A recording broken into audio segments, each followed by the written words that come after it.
Meaning of East Timor. East Timor. East Timor.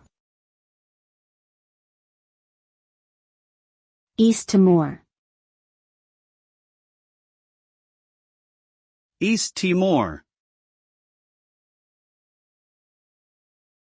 East Timor is a country located in Southeast Asia. It became an independent country on May 20, 2002, after a long period of being under Portuguese and Indonesian rule. The country has a population of approximately 1.3 million people and is one of the poorest countries in the region. Its economy relies heavily on agriculture, with coffee being its primary export.